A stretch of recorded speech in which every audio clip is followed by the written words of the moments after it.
आजको यस सम्मान अर्पण कार्यक्रमका अध्यक्ष डाक्टर मुक्तसिंह तामाङज्यू, प्रमुख अतिथि नेपाल प्रज्ञा प्रतिष्ठानका कुलपति भोपाल राईज्यू,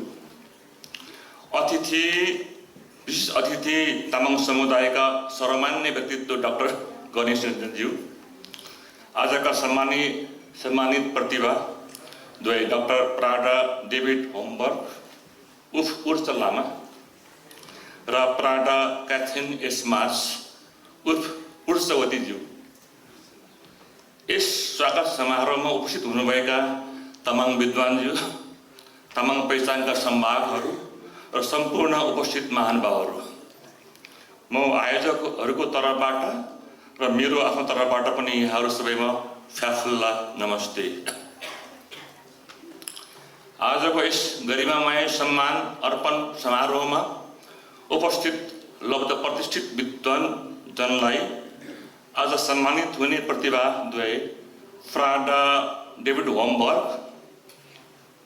उहाँको विद्यावारिधि सन् 1980 हो, र प्राडा क्याथरिन एस मार्स, उहाँको विद्यावारिधि सन् 1979 को परिचय गराइरहनुपर्छ जस्तो मलाई लाग्दैन। उहाँहरूका बारेमा धेरैलाई जानकारी छ, उहाँहरूका कुरा धेरैले सुनेका छन्, कृतिहरू पढेका छन्, तर पनि म केही कुरा राख्न चाहन्छु।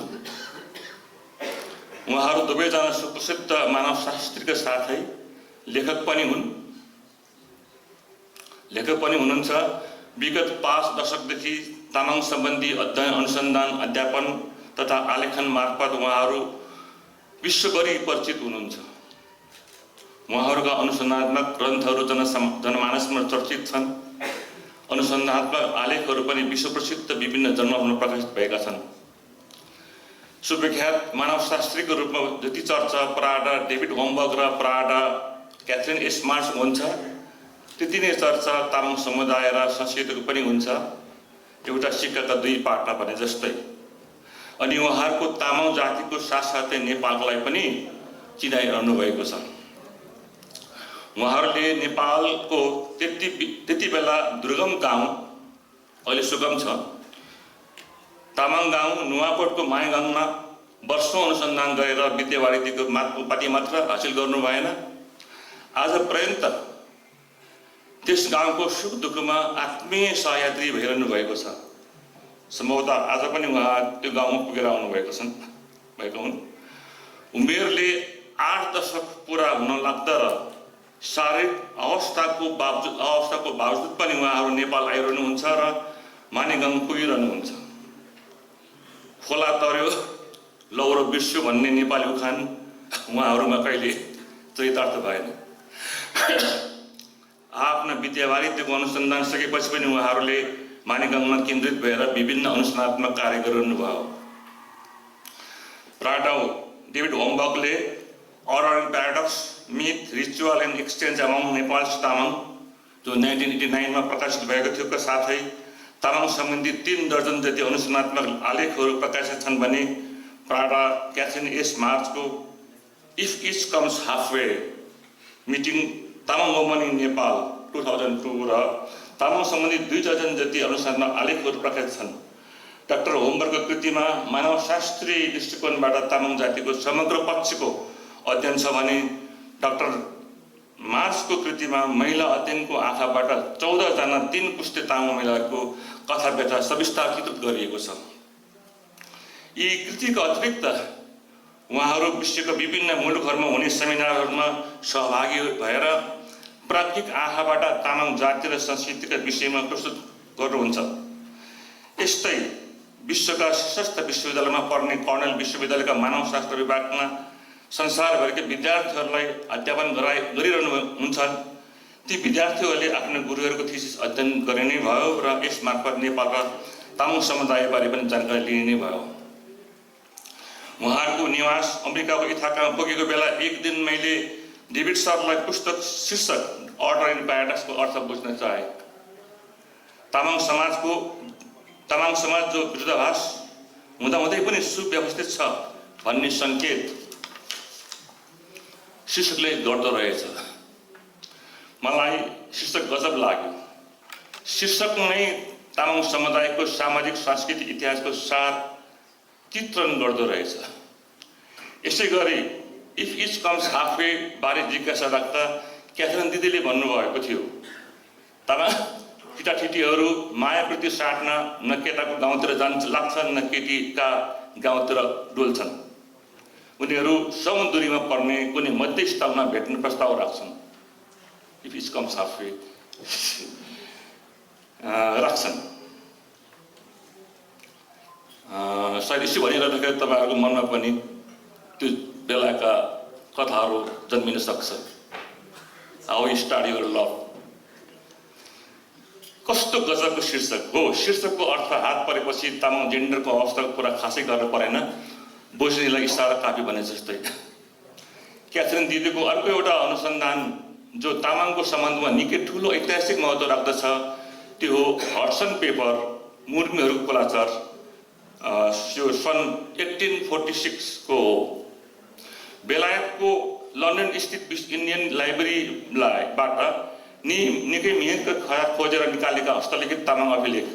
यस सामग्रीमा उहाँले कम्प्युटर फन्डमा लिप्यान्तरण गर्नुभयो अनि नेपालमा आउनुभयो। यस हडसन पेपरमाथि तामाङहरू बीच छलफल गराउनुभयो। यो सन् 1999 को कुरा हो। अभिलेखका कतिपय विषयहरूमा हामी सहमत हुन सकेनौँ, विशेष गरी तामाङ महिलाहरू सधैँ जान्छन् भन्ने जस्ता विषयहरूमा। यस विषयमा थप अध्ययन पनि भयो। यस पेपरलाई सविस्तार प्रस्तुतिको लागि कर्णेल विश्वविद्यालयमा मलाई पनि निम्त्याउनु भयो। डाक्टर मुक्त सहित हामी 4 जना विश्वविद्यालयका ख्यातिप्राप्त विद्वानहरू 20 पेपर प्रस्तुत गर्ने र प्रतिक्रिया सङ्कलन गर्ने कार्य भयो। उक्त पेपर र हडसन पेपर अहिले हामीले नेपाल खुला विश्वविद्यालयको स्नातक तहको तामाङ इतिहास विषयको पाठ्यक्रममा राखेर अध्ययन गराइरहेका छौँ र यी ऐतिहासिक पेपरमा तामाङ विद्यार्थीको चासो उच्च रहेको छ। र एउटा अर्को कृति नेपाली र अमेरिकी दोहोरो नमस्ते mutual regards America and Nepal seen through each other's eyes 1994 को उल्लेख हुनु आवश्यक देख्छु। यस कृतिमा उहाँहरू 2 जनाले नेपाल बसाइको संस्मरण र नेपालका भीमबहादुर तामाङ र सूर्यबान तामाङ जो अहिले यहाँ हुनुहुन्छ, भीमबहादुर तामाङमा आउनु भएको छ, हो अमेरिकी यात्राको संस्मरण मार्फत एक अर्काको देशमा हेराइ बुझाइरहेको छ। यो कृतिले सहकार्यको राम्रो उद्घाटन गरेको छ। अध्यक्षज्यू, यहाँ मैले मूलतः उहाँहरूको अध्ययन अनुसन्धान र कृतिको सन्दर्भमा मात्र कुरा उठान गरेँ।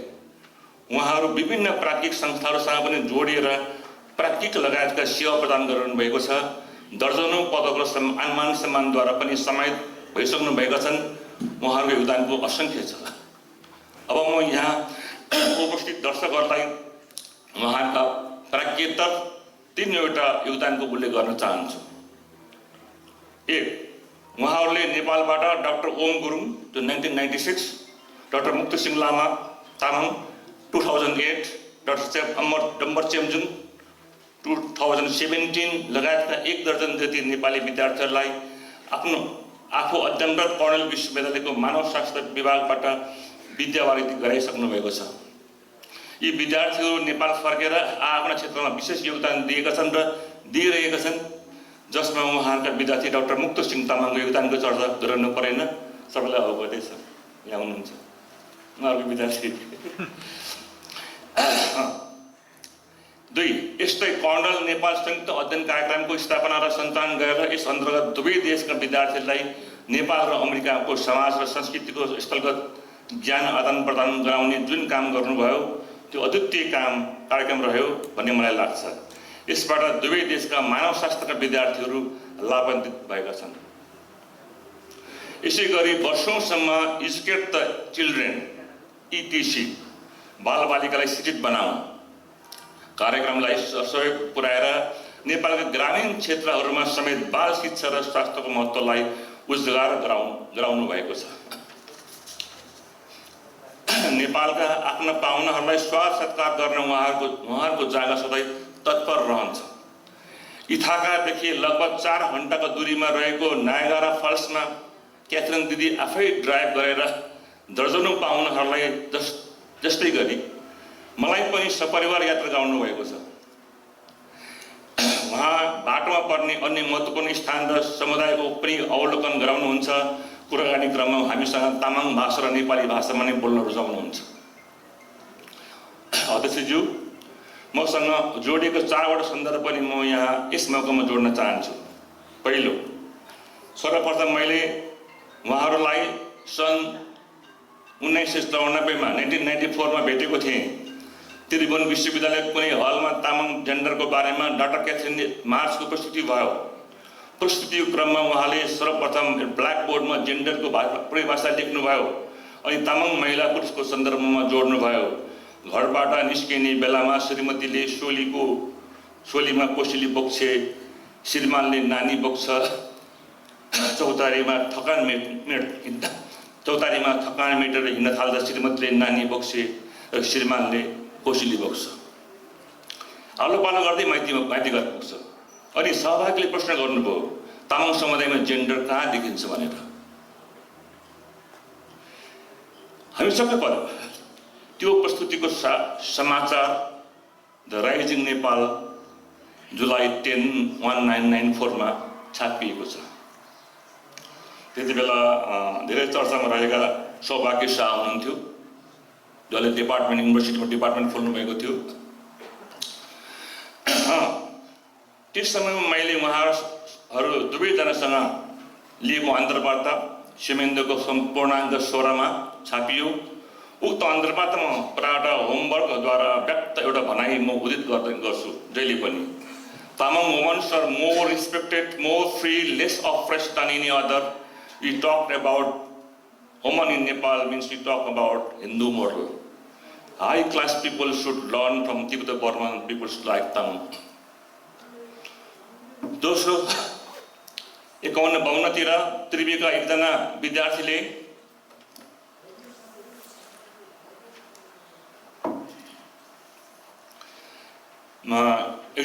विद्यार्थीलाई थेसिसको लागि तामाङ भाषामा सूचना दिनेका साथै विश्लेषण गर्ने समेत सहयोग गरे। पछि थेसिसमा मेरो नाम बारे जिज्ञासा राख्दा कृतज्ञता ज्ञापनमा राखेको छु भनेर जवाब पाएको थिएँ। मेहनत गरेर दिएको सामग्री पनि विद्यार्थीले उल्लेख गरेन कृतज्ञतामा राखेको नाम। दिए जस्तो प्रवृत्ति भएको तत्कालीन अवस्थामा कुराकानी क्रममा डाक्टर होमवर्कले समुदायकै सबै मैले विद्यावारिधि गरेँ, यसै आधारमा म प्रोफेसर भएँ। यसर्थ म मेरो पुस्तकको रोयल्टी पनि उनीहरूलाई सेयर गर्ने गर्छु भन्नुहुँदा म तिनछक परेको थिएँ। अनुसन्धानमा सूचक महान हुन्छ भन्ने मलाई लाग्न थाल्यो र उहाँको यस विचार दृष्टिकोण नै फेरियो।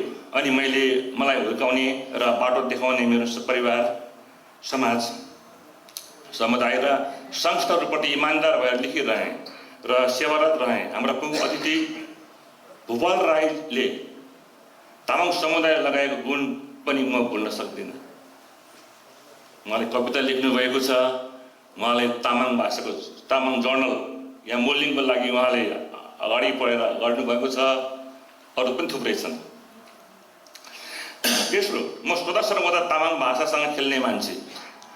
अर्डर इन प्याराडक्समा 1989 को कुरा हो। लेखन पद्धतिको बारेमा डाक्टर होमवर्कले रिम्बोसे लेखन शैलीको कारणबारे व्यक्त विचारले शब्द निर्माणको मेरो चिन्तनलाई तद्भवीकरणतिर डोर्यायो र म तामाङीकरणतिर उन्मुख हुन थाले। तामाङ दृष्टिकोण खोजी गर्न थाले। सबै थोकलाई तामाङ दृष्टिकोणबाट हेर्न थाले, चाहे त्यो भाषा होस् वा लिपि, आलेखन होस् वा समाज र संस्कृति, दर्शन नै किन नहोस्। चौथो, मैले मेरो एउटा संस्मरणमा लेखेको रहेछु जो यहाँ पनि सन्दर्भ हुन सक्छ। पेपर प्रस्तुति क्रममा म 1.5 महिना जति इथाकामा बसेँ। हाम्रो गफ नेपालको समाज र तामाङ जातिको बारेमा चल्थ्यो। गफै गफमा एक दिन क्याथरिन दिदीले भन्नुभयो, तामाङ लेखन रियाक्टिभ छ, छापिएपछि मात्र प्रतिक्रिया व्यक्त गरिन्छ। त्यस कुराले म झस्सिएँ, केही बोलिनँ। म सोचमग्न भएँ। तामाङद्वारा लेखिएको धेरै पानाहरू पल्टाएर हेरेँ। हाम्रो लेखन शैली, विचारहरू उहाँले भन्नुभयो जस्तै क्रिएटिभ भन्दा पनि रियाक्टिभ धेरै रहेछ। मेरो लेखन पनि शीर्षकले गर्दो रहेछ।